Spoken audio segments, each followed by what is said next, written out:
time for another UUOP podcast documentary, and over the course of this episode and the one in 2 weeks, we are going to find out why Halloween Horror Nights is such a big deal and means so much to its fan base. This is episode 475 of the unofficial Universal Orlando podcast.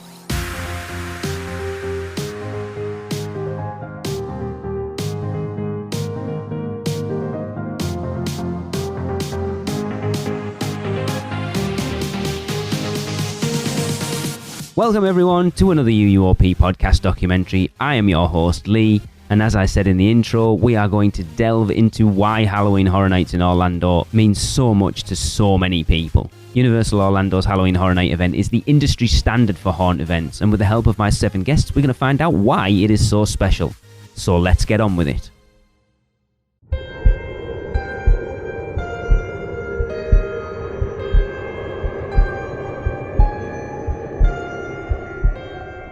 So Halloween Horror Nights began at Universal Studios Florida way back in 1991 with the very first Fright Nights, and this year celebrates its 30th anniversary with Halloween Horror Nights 30. And I thought, what better time to pull the trigger on a Halloween Horror Nights podcast documentary. So the first thing I need to do is let my guests introduce themselves to you. Hey, this is Harry from Freaks of Halloween Horror Nights. We cover mostly like HHN, Howl-O-Scream, independent haunts all over Florida and throughout the country as well. Hi, I'm Kenneth. I am one of the co-hosts of the Rush of Fear podcast. Also, I am one of the guitarists and backup singers in the band Pangolin, and also a co-host on the Dream Jerks podcast about DreamWorks animation. Hi, my name is Hunter Fagan. I am the current lead host of the Catacombs of Halloween Horror Nights over on the 2.0 version of that. And I also do a pop culture adult podcast called Grim Grinning Hosts. And then I also do a Disney movie review podcast. That's not important to this, but hey, you know what? I'm a sucker and I'm a shill for some nice plugs. So I'm going to go ahead and throw that in there. Hi guys, I'm Maddie from the Rush of Fear podcast. Hi, everybody. My name is Johnny Bronto. I run HauntScene.com out of Orlando, Florida. We are a travel show for haunted attractions and other spooky stuff. Hello, everybody. I am Michelle from Mouse Muggle Travel Company, the unofficial Universal Orlando podcast, and the Rush of Fear podcast. Hello, my name is Sean. I live in Central Florida, and I'm part of the team that runs the Horror Night Nightmares account. My 2 primary responsibilities are planning and organizing HHN at home and compiling all the information I can from social media and forums to bring you those now infamous speculation maps every year. Okay, so moving on, we all remember that first time we visited Halloween Horror Nights. For me, it was 2004. Tracy and I discovered this event, Halloween Horror Nights, while researching our first trip to the States, our first trip to Orlando. We went opening night, October 1st, to Halloween Horror Nights 14 and completely fell in love with the event. It was unlike anything that we had ever experienced in the UK. To be fair, the UK was way behind the US just in Halloween terms, let alone scare attractions. We're catching up slowly but surely. There are some great haunts over here now. But the US are still the industry standard. But we fell in love with Halloween Horror Nights, and now not going every year absolutely kills us. So the first thing we need to let you know about our guests is their history with the event to give you an overall better sense of their knowledge of Halloween Horror Nights and their passion for it. So the first question I asked them all was, when did you first visit Halloween Horror Nights in Orlando? What was it that drove you to visit the event that first time? And how many times have you gone since? All right, so my first year was 1998. The reason I went is my sister actually was going from like 95 and up, and she said, you really need to come check out this event. I don't know if I was scared before going in 98, but I just remember going that first year and just fell in love, and gone 23 years since, and I wouldn't miss it for anything. I mean, I would love to have gone to the first couple of events. I wish I would have been, talked into it before that. Most times when you say 23 years, most people go, oh my God, that's incredible. It's crazy. It's just a passion. It's just family and meeting friends and people from all over. And every year people just continue to come back and return, and we all hang out and have a good laugh, good time. But I mean, in the beginning we would, go like maybe one weekend, we'd pick a weekend and we'd go up on a Saturday. And, back then it really didn't, it was only like 1 month. It wasn't the whole like it is now. And we pick a weekend, go up on a Friday, go on Saturday night to Horror Nights by the Express, and then check out on Sunday and come home. And since like 24 or 25, we've been going probably like 20 nights a year. And in 2019, I think I went like 34 nights or something like that. The first year I visited Halloween Horror Nights was 2005. That was the Storyteller / Terra Cruentis year. And the thing that got me to finally go, because I had been observing the event from outside, very scared of it, but also very fascinated with it. But I never actually wanted to go until I was in 9th grade. And my girlfriend at the time was like, hey, we're going to go to Halloween Horror Nights. And I said, okay, I guess I'm finally going to go do this thing. So that's what it was. It was a 9th grade girlfriend who dragged me along. And since then, I have only missed 1 year of the event, which was 2012. So that would have meant I've gone to 2005, 6, 7, 8, 9, 10, 11, 13, 14, 15, 16, 17, 18, 19. So I've gone to 15 years of Horror Nights, or this will be my 15th year. So my first year visiting, in event years, it seems like it wasn't that long ago, but I've been attending for over a decade now, which is crazy to say. My first year was during 25, and what really drove me out there for that is, during 23, I was covering it on this very show with all of you guys, and 23 featured my favorite horror movie of all time, which is An American Werewolf in London. And I've spoken on that several shows and podcasts and everything like that. And the reason being is I just think it's the pinnacle of 80s horror. It's not only that, but it's a beautiful comedy film. There's so much to love about it. And during 23, I was kind of edging it the whole season. I was like, should I dip my toe in? And then I pulled my toe out, and then I did the hokey pokey. And I never ended up making it during HHN 23. I couldn't get over my anxiety about the event, fear of the event, whatever it might be. 24 came. I was like, oh man, Alien versus Predator, that's cool, but it's not An American Werewolf in London. And 24 just kind of slipped on through the cracks for me. Then 25 came around. And with 25 came the announcement, the highest rated house of all time returns to Halloween Horror Nights. And that, of course, was in reference to An American Werewolf in London. Couple this with the announcement, this was Jack's big return year. And, it's fun. We're celebrating that again this year. But yeah, it was the announcement that An American Werewolf in London was coming back. And I took it as a sign, divine intervention, if you will, whether that be God, Buddha, Jack the Clown, whoever it might be.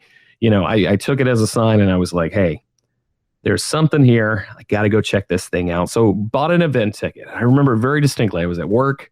We pulled up at like 8:00 at night, which, as we all know, is a big no-no now.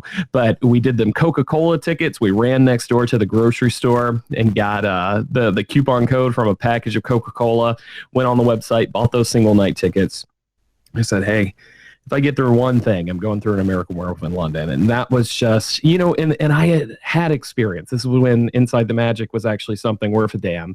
And I had seen their video several times of An American Werewolf in London. So I knew what to expect. But man, just completely rattled me. I was not ready. But that experience, it only takes one good house run through to pull you in. And, you might still have anxiety for the rest of the evening. You might still be frightened for the rest of the evening, whatever it might be. But you really start to understand what HHN's all about with that. So An American Werewolf in London cemented it for me.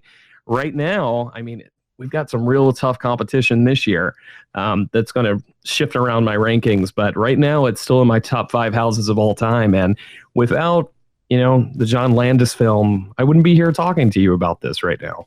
This year, if I've done my math correctly, I have either gone over or will be in like the next week or two, my 100th night of HHN, which is pretty nuts. I have done, of course, 25.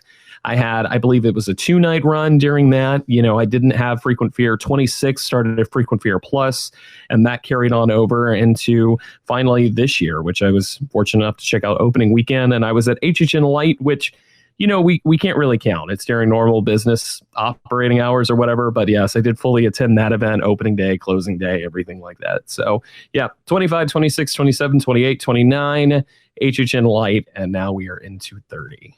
So, first time visiting Horror Nights in Orlando. It was HHN 27. I'm a late bloomer. It's fine. But my little sister and I was in college at the time, and I was up in college in Maine, and I'm born and raised in South Florida. So it was a bit harder to come visit all the time. Like, I never came home for Thanksgiving or Easter or any of that kind of stuff. But Columbus Day weekend of that year, my little sister, a few weeks before, was like, hey, I really want to go to Halloween Horror Nights. And I was like, word, okay, sounds good. So I flew home for the little 2-day weekend. I flew into Orlando, and my sister had drove up from my hometown to meet me in Orlando. We stayed at Cabana Bay. We had a single night ticket and an express pass because my dad, my dear father, was so worried about us not being able to go through all the houses without an express pass. And he was like, you're only going to be there for one night. Like, he's such a caring man. And he just wanted us to be able to experience it and have fun and not worry about not seeing everything or trying to plan our day around waiting in lines. So he got us the express pass, which was amazing. We had dinner at Twosomes, and then we went into the event. We finished every single house, attraction. We watched the Academy of Villains, and we were done. And we had done things multiple times too. I went through American Horror Story, I think 3 times. We were done with all of that by 10:45. It was fantastic. And we were like, okay, should we go? Because we didn't know. We did not know any better. It was a 2 a.m. night, but we were like, what are we going to do? We've done everything 3 times. So that was my first year. Growing up, and I talked about this on the Rush of Fear podcast on that first episode. Growing up, I had always wanted to go to Horror Nights.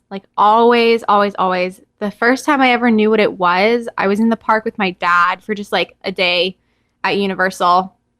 And it was right in the middle of the Horror Nights event. And so all over the place, there was this stuff out for the scare zones. There were signs and all the things for the houses and stuff. And this was before they would cover them up. So it was just there was the house sign just chilling.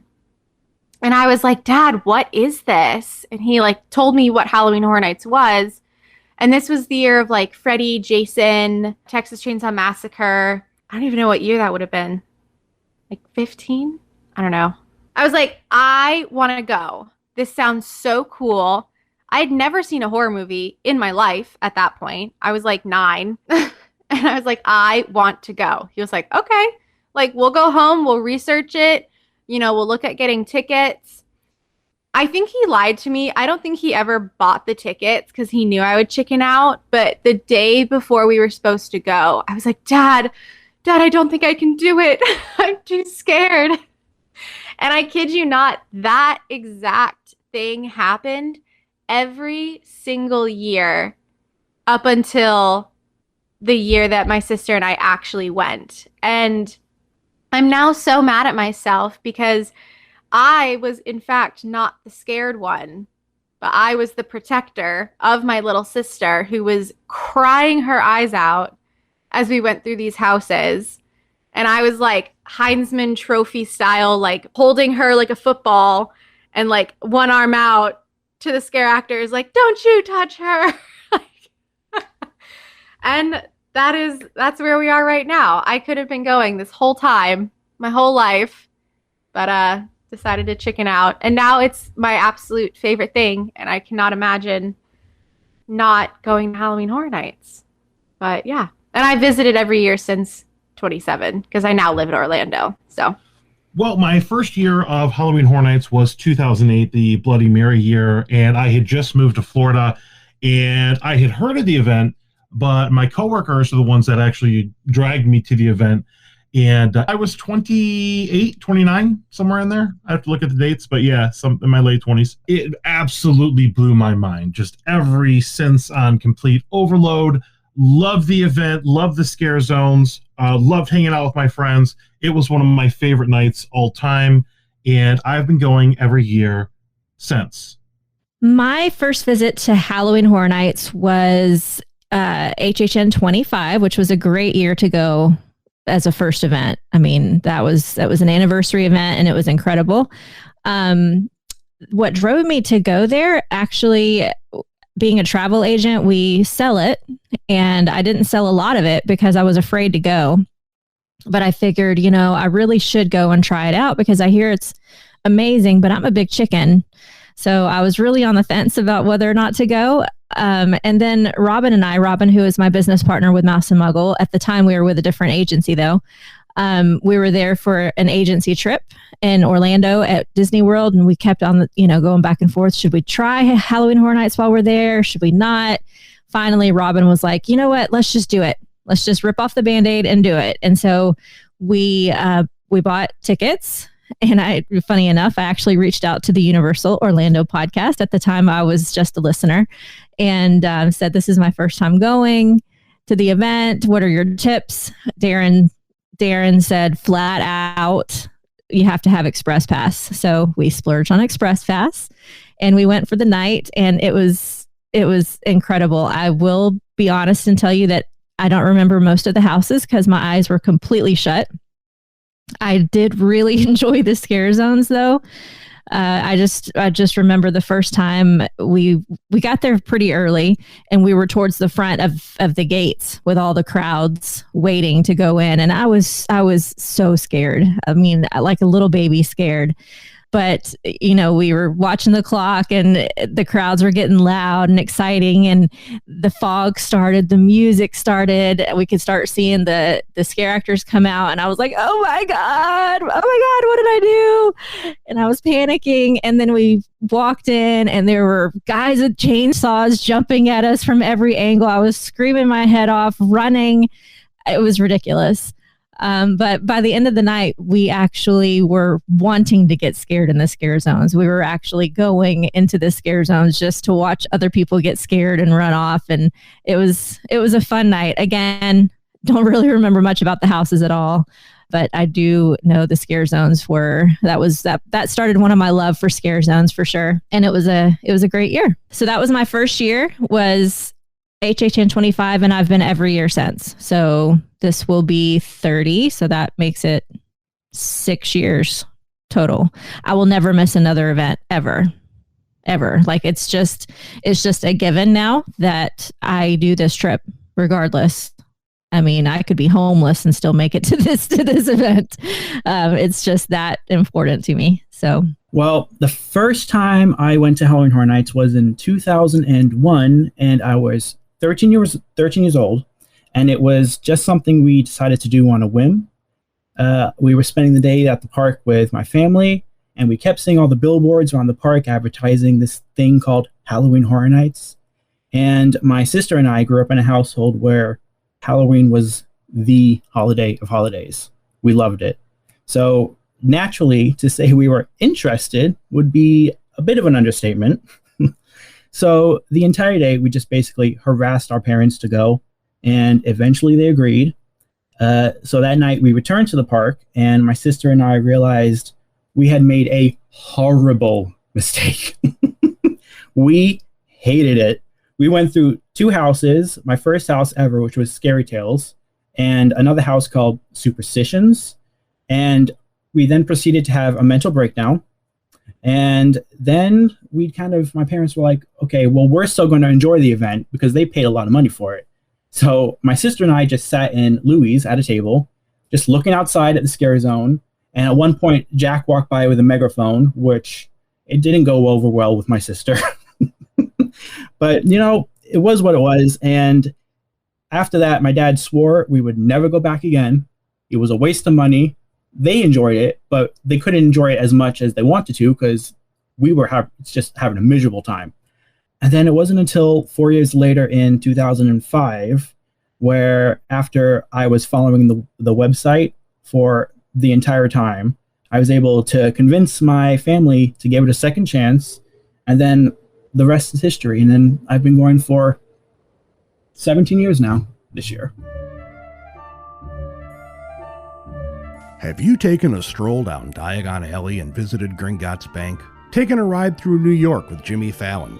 Visited the Truffula trees in Seuss Landing or hung out with a real-life Transformer? No? Then what are you waiting for? At Universal Orlando Resort, there truly is an option for everyone. Or if you're leaning a little more towards pixie dust rather than wands and potions, Disney destinations around the globe await your arrival. No matter the adventure, our sponsors have you covered. Be sure to let the experts at Mouse Muggle Travel Company take care of all your travel needs, earning the distinction of being an earmarked agency specializing in Disney destinations, as well as becoming one of the first to be named a You Preferred agency with Universal Parks and Resorts Vacations. Mouse Muggle Travel Company will ensure you receive top-rated customer service. Just visit mouseandmuggle.com to fill out a no-obligation quote request, or send your request to info@mouseandmuggle.com. Their team can take care of you no matter where in the world you want to go. With a flick of their wand and a little bit of pixie dust, the process will be so seamless, some might even say it's simply magical.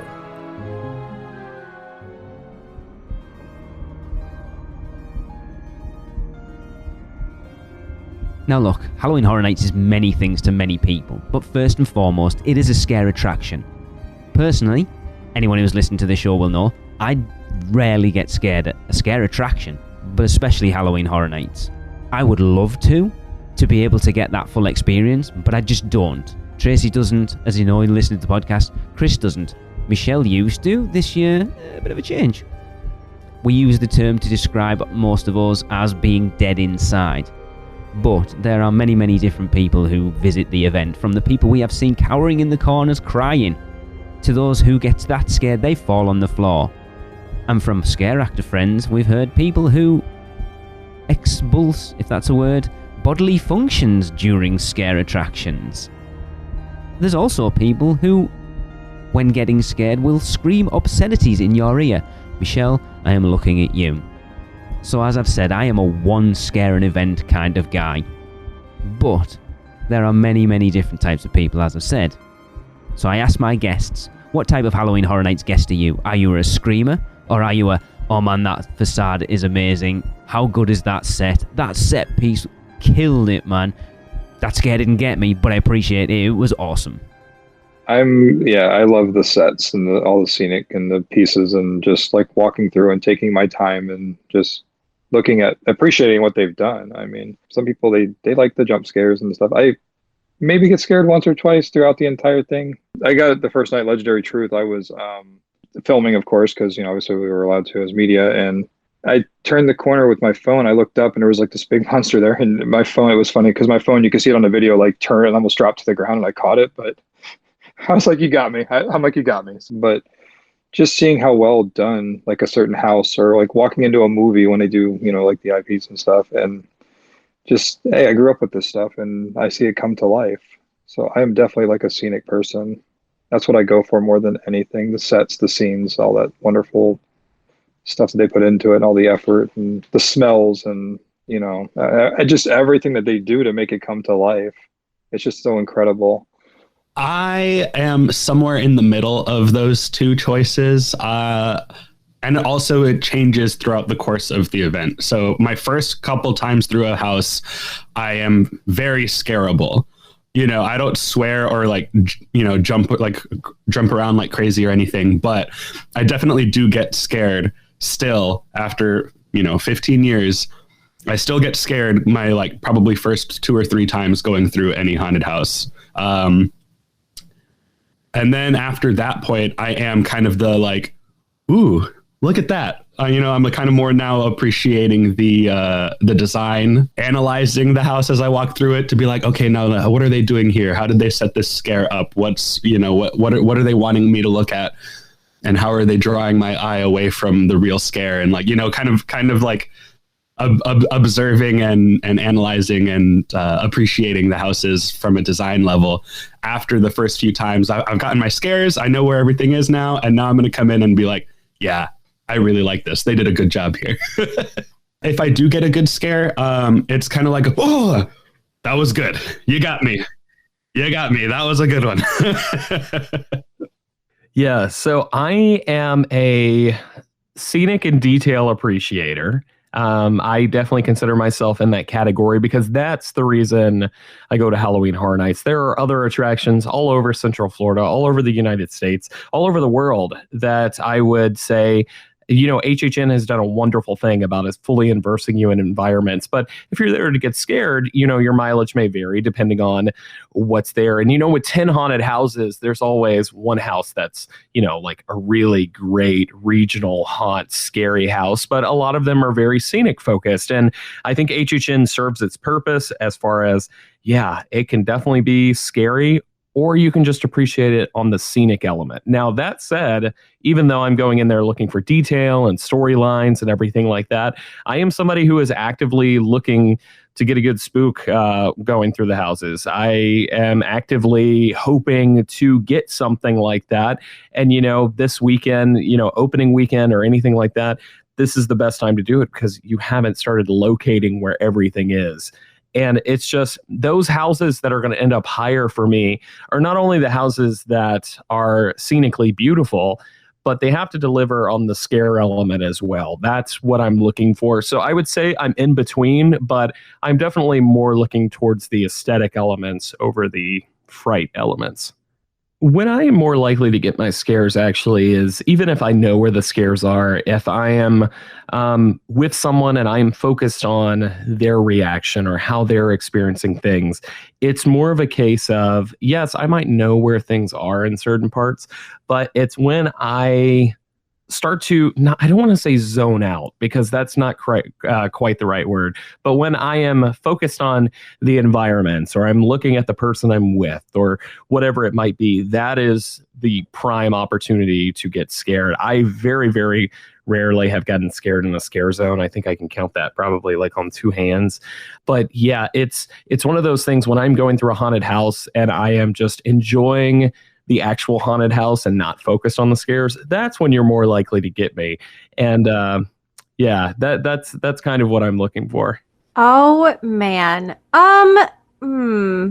I think for a majority of the event, I'm the like, oh hey, like that's pretty cool kind of thing. For the first run through, usually of the house for the year, obviously I have no idea what's coming. Like I can kind of tell where the boo holes, like the boo holes, that are going to be boo holes. Sometimes they are completely out of left field, like the Yeti arm that came down from the ceiling. No clue that was going to be there at all. So surprised.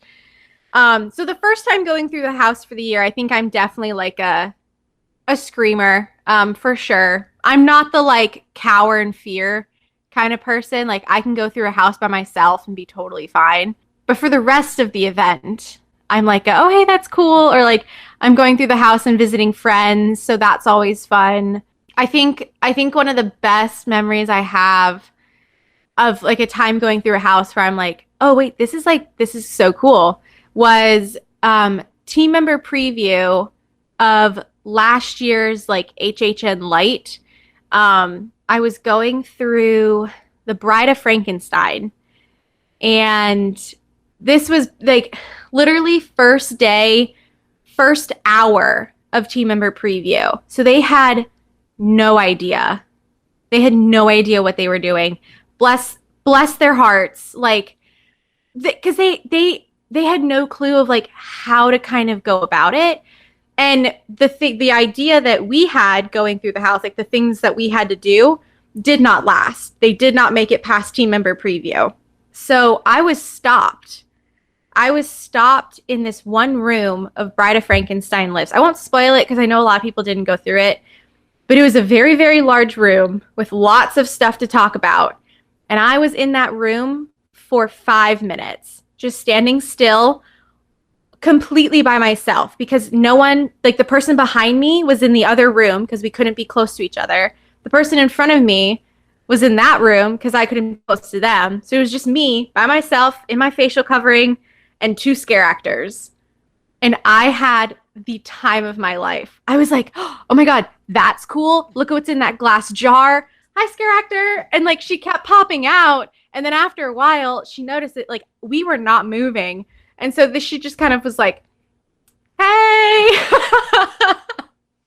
But it was great. It was so much fun. So like, definitely like, once you get past the like scare factor, like if you're going like quite often and you kind of like know where things are, it's definitely more fun to be like looking at everything you possibly can. Although there are some times where like last night of the event, and there's a scare actor that is just going so hard and they will get me. And I'll just be like, that was fantastic. Thank you. Like I miss that. So initially, when I went to Halloween Horror Nights, I was just a patron. I was just there to have fun with the event. But as I've grown in the haunted attraction industry, I've started to notice a little bit more that I tend to focus on the design of everything, how they pull off some of the effects. I'm always kind of peeking around corners, shouldn't be peeking around, but I still appreciate. They still get me in the houses, but I just love the design. It's unmatched. It's amazing. And I tend to find myself just stopping every once in a while. Like I'll be in the middle of an event, in the middle of a scare zone, and I'll just stop and I'll just kind of take it all in because it is complete sensory overload. And there's nothing like it anywhere else at any haunt in the U.S. So I've started off as a patron. I still enjoy going. I still have a blast. They still scare me, but I'm looking at the big picture now. Unfortunately I've gone through so many houses that I tend to look for boo holes and things like that. So after a while, your brain kind of trains itself like, oh, somebody's gonna scare me from here. But a couple times a year that they scare the heck out of me, and I might get a message from somebody later like, yeah, I remember you. So yeah. Well, I think I kind of gave that away already as far as what type of person I am in the houses. Anybody that's listened to me on any of the podcast, whether it was when I was just a guest or when I became a host, I think everybody knows I'm a big scaredy cat in the houses. So up until this year, I have definitely been an eyes closed, might take a little peek here and there kind of girl in the houses. I usually have to hold on to somebody in front of me, or somebody has to be like right up against me behind me so I feel safe. And yeah, I'm easily scared. I am an obvious target in the houses for sure. However, since starting the Rush of Fear podcast and getting major slack because I was not a diehard horror fan and I'm a scaredy cat, getting a lot of flack from listeners as well as friends, I started trying to make myself watch horror films, and I have found that I am actually kind of addicted to them now. I love them. I watch them almost every day, some type of a horror flick or a horror show, and they don't scare me like they used to. So I think, fingers crossed, this year might be my first year going where I'm able to keep my eyes open and keep my wits about me and actually look around and enjoy the houses more than I have in years past. I'm definitely the, ooh, that's cool kind of person. Although, of course, I love the scare factors and I, love getting scared. The truth is, after going for 17 years, you sort of become desensitized to it and you can kind of see things coming ahead of time, which is fine with me because that just means I have more time to look around the house and absorb it, because Universal just has this superb craftsmanship that they love to put into the houses where even if you're not getting scared, there's so much to look at and just take in that you're almost okay with it sometimes. The scare zones are much more, it's like a free-for-all out there. Like, kind of they're in the area, but you never know where they're going to come from.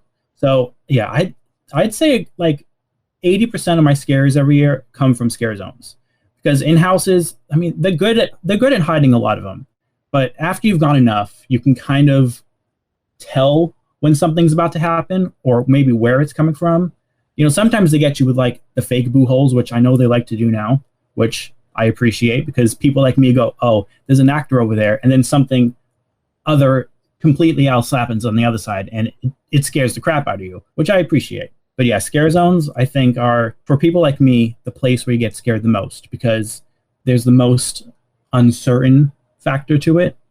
Like, you kind of know they're there, but you're not always fully aware. Sometimes you're distracted. Sometimes you're too busy watching your friends get scared. And then, karma comes back and hits you. In a house, you're hyper-focused on what's happening. You're in the story. You're in the world. And in the scare zones, you get distracted a lot easier. Maybe you're hungry. Maybe you're looking for the next, Blinky Cup stand or a Twisted Tater. You're distracted. Now, if you've ever been to Halloween Horror Nights, then you will know what you love about it and what makes you go back every single year, or want to go back every single year. As I said, we don't get to go every year, but I would love to, and it kills me every year that I don't. But unfortunately, a little thing called COVID, distance being in the UK, money being a huge factor, and having little kids for the longest time, those are the things that have had the biggest impact on our inability to go every year since our first visit. But we have made it for Halloween Horror Nights 25 and Halloween Horror Nights 29. But trust me, if we lived closer and we had the funds, I would be there every year. Now, the event as a whole, there are so many things to love about the event. It is not just a scare attraction. For me, the atmosphere is a huge one. Once the sun goes down, the music kicks in, the fog begins, and the scare actors come out, it changes a park that I know like the back of my hand into somewhere I feel like I don't know anymore, that I feel like I could get lost in and not recognize it.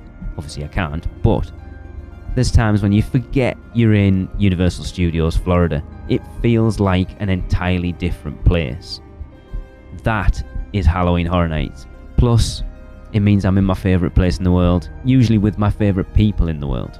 So the next question I ask my guests to elaborate on, taking out of consideration that you are covering it for your vlog, blog, podcast, whatever it may be, what is it about Halloween Horror Nights specifically that keeps you going back year after year? I guess it's just got to be the same thing. It's just the atmosphere. Like, you walk into those gates and you just feel like you've walked into like Halloween Town, and you bump into all the people you know and your friends and all the relationships you have with, the scare actors, the people that just like travel from all over. And we just have so much fun meeting just so many different people and enjoying telling the stories and just like seeing the sets, again, the scenics, and walking through the scare zones, the fog, the food. I mean, hearing all the screams. It's just a little bit of combination of everything. And being horror freaks as we are, I mean, and as I am, it's just, there's, I guess, no better place to be than there. Because you can just take your time walking around the park, and you can just sit in a scare zone for an hour and just watch people, and it's fun.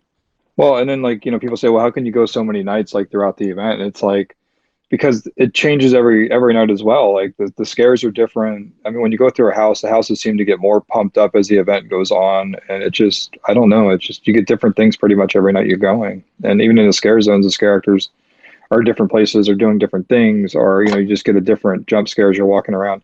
It's just crazy. It's just truly amazing how much it changes, like night upon night upon night, and that's why I just go so many nights, and I have so much fun every night. Like I said, I could sit in a scare zone for an hour and just video record people, or just watch people, watch them jump and scream and run. And well, it was like funny, like Killer Clowns, and at the scare zone there, we spent, I don't know how many hours in that scare zone. It was just so crazy. And the characters were amazing, like awesome, hands down. Just they interacted with everybody like so well and just so great. And they were so happy and eager to take photos and videos with you. And it just adds to like that atmosphere, which is so much fun. I mean, I love it. This is actually very easy for me to answer, and it is the temporary and fleeting nature of Halloween Horror Nights that makes me and probably most people keep going back. It's the fact that these 10 houses and 5 scare zones, or however many houses and zones there were on whatever year, any given year, with one notable exception, these will only be here this one time. And if you miss them this year, you missed them. They're gone. And so that, combined with the level of care and design and detail that is put into every inch of every one of those houses, to know the amount of work that goes into it, to then just be torn down and start from scratch the next year. It's an experience that I can't really think of anything else that compares to that. And the fact that filming in the houses is not allowed. So there's very few ways to still experience those things, even if you did get to see it and you want to kind of go back down memory lane and see what you saw. The few videos that are out there usually don't really do a good job of capturing it. And, you know, a bad video is honestly your best option because most of them don't have any video of them, you know? So it's just collecting memories, collecting experiences, storing them in your brain. And that's the only place where they exist for the most part. And to have that shared experience with so many people, and especially now with, you know, Twitter and Facebook and all of these communities online of people who have found each other who are like, I thought I was the only person who cared this much about this. And now here's all these people who like, I thought I was passionate about Halloween Horror Nights. And compared to a lot of people on other podcasts and on Twitter and stuff that I've seen, I almost feel like I barely care about it at all. But like, clearly I do really care about it. But like, man, the way that a lot of people are so passionate about this. And yeah, it's because you either saw it or you didn't. And if you didn't, you never will. And you get to just daydream and fantasize about, man, I wonder what that would have been like. It's just, there's nothing else like that. There's nothing else like that.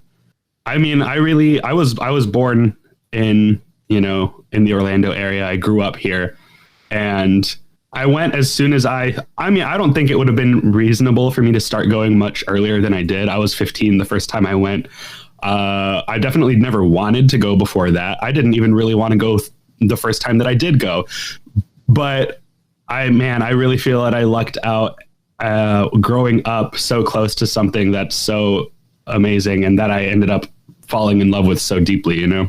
I know my sister has gone 3 times and it's not for her. She doesn't like it. She appreciates the sets and the costumes and the makeup. She appreciates all of those things, but she hates being scared. There's nothing about being scared that she likes at all. It's not fun. She hates it. So the last time she went was because I was in Vamp 55 and she could come visit me without having to go through a haunted house to see me. Because when I was in Insidious, she was like, I don't care that you were in there. I would never have gone in to see you. So I was outside and they were doing American Horror Story, which she was a really big fan of. So she said, I'm going to go because I really want to see this house and I want to see my brother and he's outside and I don't have to go into a scary haunted house to see him. I just finished watching or rewatching all of the movies or everything that's going to be in a house, all the IPs that are at houses. I haven't finished watching all the Crypt TV stuff and I will, but I just finished rewatching all the house IPs for this year and watching Texas Chainsaw Massacre this time. I've seen the movie before and I wasn't really a big fan of it. And watching it this time, I really, again, was just like, this movie is not good. I don't like this movie. And I don't know what it is about it. And then I realized I started thinking like, maybe I really don't care about horror. I only care about Horror Nights. But I think as I was talking about it and The Haunting of Hill House, which I absolutely love, that series to me is, well, it's one of my favorite things I've ever seen. And the thing I love about it is, yes, it's scary. Yes, it's a horror thing, but that's not what I like about it. I like how the horror elements, the horror aspects of it are tied into this story about a family going through grief, going through trauma, trying to understand their trauma, trying to understand their childhoods and what really happened to them and the emotional elements of that series. And then the horror is kind of accentuating that emotional story. Texas Chainsaw Massacre is just about like 5 teenagers who get killed for no reason. And there's no attachment to any of it. There's no lesson to be learned. There's no story really being told. To me, that's just incredibly uninteresting. I'm not in like, if there was, and on the flip side of that, Saw, the first Saw film, which, yes, it's shocking and gory, but there's a story there. There's an emotional core to it. There's a reason why things are happening to people. And I really like that movie. So it's not just that I don't like gore and, you know, like I don't mind that. It's just Why? Why is it happening? I need the movie to tell me why this is happening. The main thing that is always going to attract me to Halloween Horror Nights is at the number one thing. As much as I love Halloween, as much as I love getting scared, the thing that's always going to bring me back is the fact that you have 10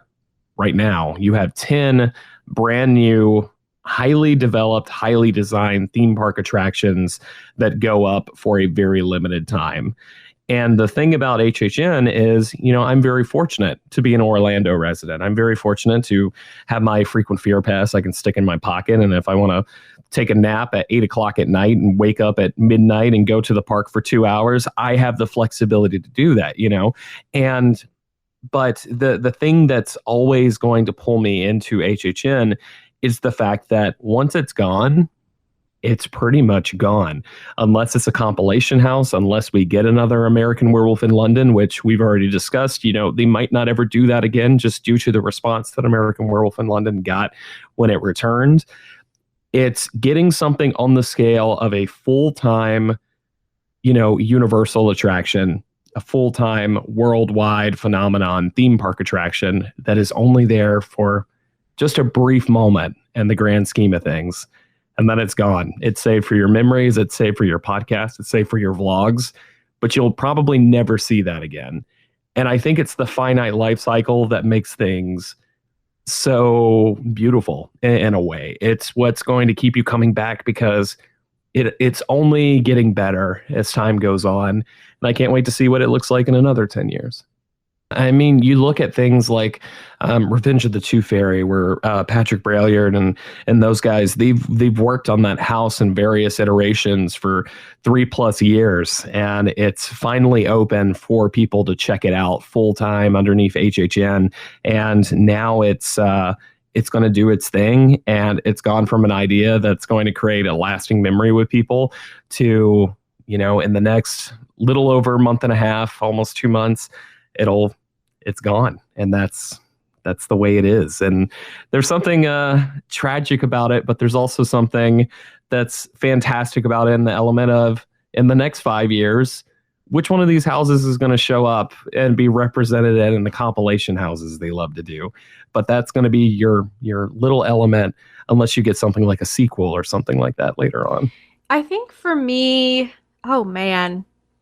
See, this is interesting because I worked Dark Horizons last year, so I got to see kind of like what other haunts were besides like Halloween Horror Nights, because Halloween Horror Nights, it's so grand, it's backed by Universal, which is a huge company, lots of money involved, like such a history with it. And so to see the comparison between the two, from like being a guest at Halloween Horror Nights to actually working Halloween Horror Nights, and then seeing kind of how smaller haunts operate, like there's such a, oh man, there's so many things like the history with Halloween Horror Nights that like we've built up through the now 30 years, well, 31 if you count last year, 30 years of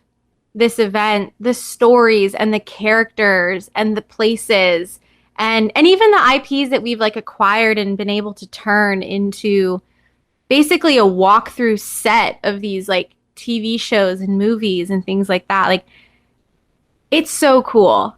It's so cool. And anyone who is a fan of like scary things or haunt TV shows specifically it's just, I don't know. It's the friendships that because as a local, like I've always had the frequent fear. I've had like the team member ID pass to go in all the time. So like the friends that you make through it, constantly seeing, how the houses and scare zones evolve throughout the run of the event. Coming back, like watching Trick or Treat go from a scare zone to a house, like it's just so cool. And even in the 3-4 years that I've been going, just like the stories that have kind of come through in those few years have been great. And like now this year with all of the icons and everything coming back from years previous, like I've never gotten to meet Jack. And now because we have such a history with Halloween Horror Nights, with Jack the Clown, like I don't get to miss out on him because people love him so much and he's such an icon that they're bringing him back after how many years of being away, you know? And like the Welcome to Carrie house, like I'm once again going to get to see stories that I never got to experience the first time around, but because people love them so much and because they have such a storyline and a history with Halloween Horror Nights, like I now get to experience them 5-10 years later. So I think that is something that Horror Nights definitely excels at. And I think that's why people like keep coming back. And like reading that question, like it makes me think of that one video from it was either 28 or 29 that Universal put together, like advertising Halloween Horror Nights. But it was such a fan service video because it had like all the people who played the icons. Like what other haunt can do that? You know, what other haunt can have people begging for a fog scented candle? Like that is the most niche Halloween Horror Nights thing. But I think like if you could describe the fan community of Halloween Horror Nights in a single sentence, it would literally be all we want is a fog scented candle. Like, like we are so weird and unique and just a bunch of oddballs who just like really like this Halloween event that has become so much more than just like a haunted house, you know? There's something about it. There's something about it. And I think it's so cool. It's something that Disney will never have because like, you know, Disney does create original properties and stuff, but like a lot of the times it's based off of something else. Whereas like with Horror Nights, like I'm sorry, we had a house where plants took over the planet. Like what? That is out of the box, left field, random. Like who in their mind would ever think of that? You know, it's our people would think of that because we're crazy. It's fine.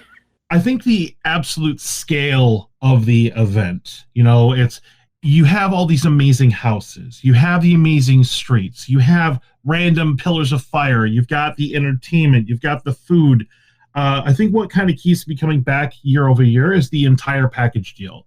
Nowhere can you buy a ticket for 2 months out of the year, go and see and hang out with your friends every night, go wait in line for houses with your friends, and buy amazing merchandise. It's a complete package deal. And there's nothing, as far as the experience of going to Halloween Horror Nights, there's nothing like it anywhere. Just the grandiose of the entire event is what keeps me coming back year over year. And I would come back regardless of whether I was running a haunt website or not. If you know, because there's nothing like it. There's absolutely nothing like Halloween Horror Nights. And the event keeps getting better and better every single year. I can't think of any other event in my life throughout the year that gives me such an adrenaline rush, but at the same time joy, as Halloween Horror Nights does. It makes me scared, but like a nervous scared. But then I'm immediately laughing my head off afterwards, and it's the best feeling ever. It's very addictive. That adrenaline rush is just it's very addictive. But I have visited some local places, and it just doesn't give me quite the same feeling because HHN Halloween Horror Nights at Universal, they really go above and beyond at this event to make it so incredibly immersive. And so like the sets inside those houses are amazing. The actors, the scare actors are incredible at their jobs. It's very interactive. And also the buzz from the crowd, like I feel like everybody there kind of feels the same way as me and almost feel connected to all the other guests that are there. You know, we're all there experiencing this thing together.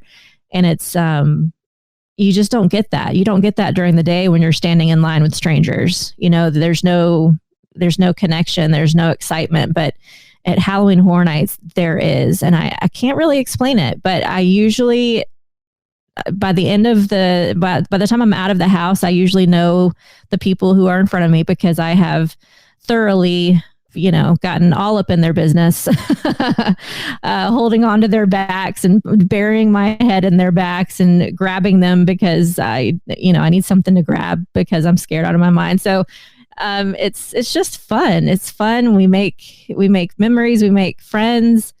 And it's just a great night. I love it. Well, there are many reasons I go back every year, but for me, I think the biggest one is that it's only there for a limited time. It's not like other haunts, around the world, around the country, where if you miss something this year, you can just come back next year and see it probably.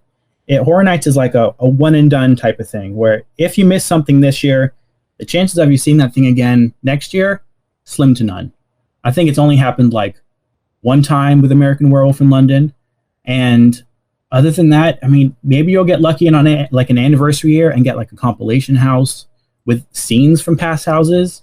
But if you miss a house one year, it's not coming back next year. I think this year in particular, 2021, is slightly different because of, Horror Nights Light we had last year. So a lot of people, locals, more, just locals really, had a chance to see The Bride of Frankenstein Lives and Tooth Fairy. But that's a rare occasion. I don't think that'll ever happen again, hopefully. But yeah, it's, for me, the biggest one is if you don't do it this year, you're probably never going to see it again. Like, I've been to some smaller haunt events before, and the houses aren't, they don't have the budget, but the houses aren't nearly as, grandiose as the ones at Universal, and they're good. But then you go back the following year, and then the following year, and the following year, and they keep them for 3 to 5 years sometimes. I think like old Howl-O-Scream, like back in the old days, used to do that, where you used to keep a house for years and years and years and years, like unchanged almost. Whereas Horror Nights is kind of like, if I don't go see it this year, it's not going to be there next year. So there's sort of like a sense of urgency to it. I'm sure someone else has already said this as well.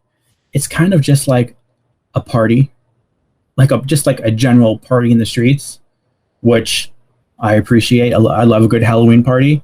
So it's sort of just like the food is great. People are just having fun. It's just something that when it's like last year in particular, when we didn't have it, you realize how much it means to you every year, how much you look forward to it. And other haunts, I've done, a few at this point, and I usually enjoy most of them. They're all pretty good, but there's always something that pulls me back to Horror Nights, and I think it's just the size of it. It's the limited, nature about it. It's the fact that a lot of people I know personally go a lot. So, it's just like a good time.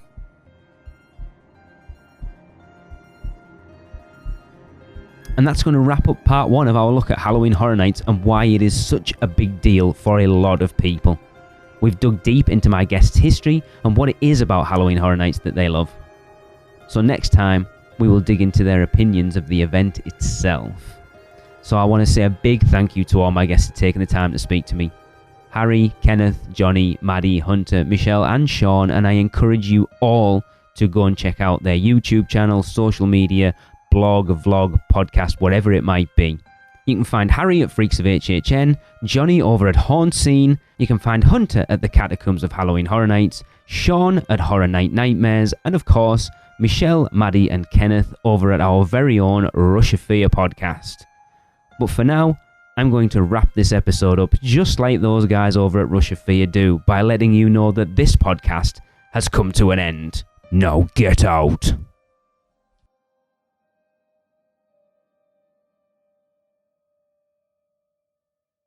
Guess that wraps things up for another unofficial Universal Orlando podcast. You guys did all right. Follow us on Facebook, Instagram, Twitter, YouTube, and Pinterest, keyword UUO Podcast.